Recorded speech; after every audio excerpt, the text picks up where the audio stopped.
Ошо жана Саратты сатып атканымда кетти эле. Атты сатсаңыз калтак жейишти. Ошон боюнча эми келип атат. Арадан бир күн өтүп кетти. Азыр жолдо келаткан экен. Чоң энесиникине. Сага башка сонун ат алып койдум десем кетти. Азыр көрөбүз. Бирок чынында тан алыш керек, ошол Саратты негедир өз-өзүнөн минип кетти, өтө жоош эле. Эми ал убактылуу жоош да. Арык, ошон үчүн жоош.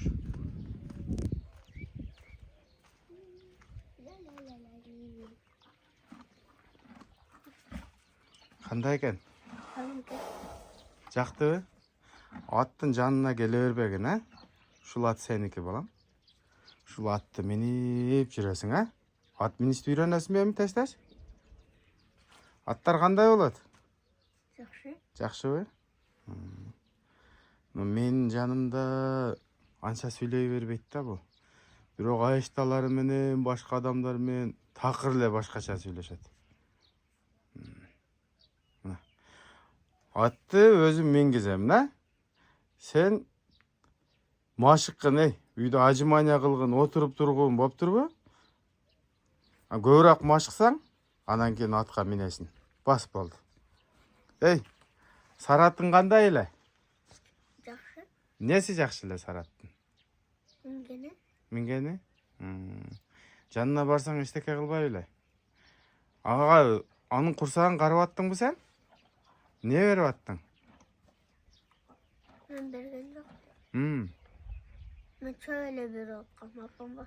Апам суу берип аткан. Эми ат чөп жейт да. Мынага дагы чөп бересиңби? Молодец. Кийин улак чабасыңбы сен? Койчу. Чындап айтсаң, улак чабасыңбы? Баптыр. Бас. Үйгө кирем, курсагың тойгоч. Менин жаныма келгенде назик болуп эле башкача болуп калат. Жок болдуң дегенсеңди башка балага айланат. Азыр келаптыр. Эртең турсам эч ким жок экен. Чоң энеси дагы ишке кетип калат да.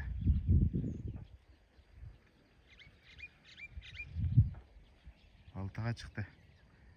Кудай буйруса. Жакшы аттар турса келечекте улак чапса керек.